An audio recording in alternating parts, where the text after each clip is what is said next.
వేరే లెవెల్ అన్న నిజంగా. ఆ లుక్స్, అల్లు అర్జున్ అన్న టాలెంట్, నిజంగా సాంగ్స్ గిట అద్భుతంగా, సాంగ్స్ అసలు హీరోని గిట సాంగ్స్ ఎంత అద్భుతంగా చేసినంటే అంత అద్భుతంగా చేసిందన్న.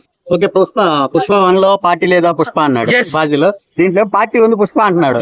ఏం జరుగుంటది అంట మధ్యలో? పార్టీ ఉంది పుష్ప, ప్రపంచానికే పార్టీ ఇచ్చిండు పుష్ప. లచ్చ ఖర్చు అయినా సరే చెయ్యబోతుండు పుష్ప.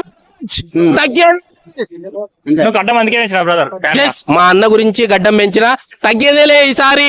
ప్రపంచంలోనే బిగ్గెస్ట్ అల్లు అర్జున్ అన్న తగ్గేది పుష్ప.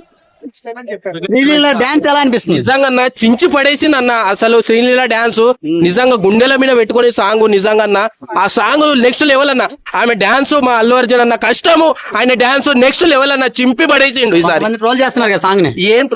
ఏదేదో చేస్తారన్న. మీరు థియేటర్ లో చూడండి, అసలు ఒక శివతాండాన్ని మించిన ఆట ఉంటది.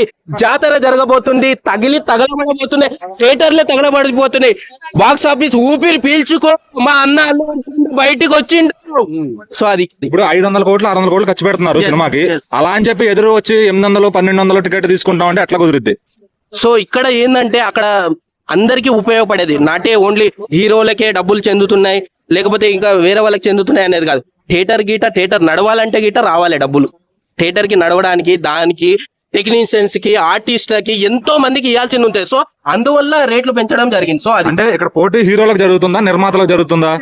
నిర్మాతలకి ఇంకా ఇతరలకి ఎవ్వరికి కాదు. ఇక్కడ ఏదైతే టెక్నీషియన్స్ బ్యాక్గ్రౌండ్ లో పనిచేసే వాళ్ళు, ఇంకా థియేటర్స్ కి ఖర్చు పెట్టే వాళ్ళు ఎవరైతే ఉంటారో వాళ్ళకి గిట అందులో తీయాలి. కాబట్టి వీళ్ళు రేట్లు పెంచుతున్నారు తప్పితే ఏదో హీరోకి అంత రేట్ ఉంది ఇంత రేట్ ఉంది అనేది అది ఉద్దేశమే కాదు. అది అసలు మాట్లాడిన ఉద్దేశమే కాదు అది. సో ఇప్పుడు బాహుబలికి టికెట్ హైయెస్ట్ ప్రైస్ మల్టీప్లెక్స్ లో 250 దాకా ఉంది. అప్పుడే కంగారు పడ్డారు. సో ఈ రోజు 530 దాకా తీసుకొచ్చారు దాన్ని మల్టీప్లెక్స్ ప్రైస్. మరి ఇది కూడా 2000 కోట్ల రేంజ్ లో కలెక్షన్ చేస్తుంది, ఎందుకంటే థియేటర్లు కూడా భారీ సంఖ్యలో ఉన్నాయి. లక్ష ఖర్చు అయినా సరే గానీ రేపు 5వ తారీఖు రచ్చ చేయడానికి సిద్ధంగా ఉన్నాడు. బాహుబలి ఎప్పుడో రిలీజ్ అయింది, ఇప్పుడు దాన్ని దాటేసి వచ్చినాం. 2024 లో రచ్చ జరగబోతుంది అంటే అది ఒక పుష్ప 2 వల్లనే. సో అది అలాగే ఇప్పుడు షారుఖ్ ఖాన్, అమీర్ ఖాన్ గర్వపడాల్సిన విషయం, ఒక తెలుగు వాడిగా మనం అందరం గర్వపడాల్సిన విషయం. అసలు నేషనల్కి వెళ్ళిపోతుండ అంటే గొప్ప విషయం. అసలు నార్త్ లో ఎంత క్రేజ్ ఉందంటే మన తెలుగు వాళ్ళకి అంత క్రేజ్ ఉందా? మొన్న చూసారా పాట్నాలో ఎంత మంది వచ్చిండ్రో, అసలు ఎటువంటి మీటింగో, అసలు అంత క్రేజ్, గర్వపడాల్సిన విషయం అది. సో అటువంటిది ట్రోల్ చేస్తుంది. నాటే ఏదైనా సరే కానీ అంత వెళ్ళిందంటే నిజంగా గొప్ప విషయం అది. సో అది ఈ సినిమా డే 1 ఎంత వస్తుంది? 300 కోట్లు అంటారు, నిజమేనా?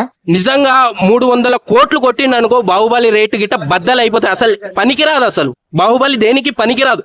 300 కోట్ల రికార్డ్ బద్దలు కొడుతుంది. సో ప్రపంచ స్థాయిలో ఉందంటే సినిమా నిజంగా. అసలు బుక్ మై షోలో అసలు చూస్తే ఫుల్ అన్ని అసలు పెట్టంగానే ఫుల్ అయిపోయినాయి బదర్. ఎక్కడ లేదు అసలు, ఎక్కడ అసలు మొత్తం ఫుల్లే అయిపోయినాయి. నిలబడి సినిమా చూడాలి అంత క్రేజ్ తెచ్చిండ్రు నిజంగా. అల్లు అర్జున్ గారు పెట్టే కొత్త రికార్డ్స్ ని నెక్స్ట్ ఏ హీరో కొట్టబోతున్నాడు? ఇంకా లేరన్న, ఎవరు లేరు. అంటే ఎవరో కొడతారు కదా, ఎవరో ఒకరు అంటే ఇంకా అది చూడాలి నెక్స్ట్ ఏం జరగబోతుంది. ఏంది 25 లో ఎవరైనా ఉన్నారా, 26 లో ఎవరైనా ఉన్నారా? సో చూడాలి. Thank you.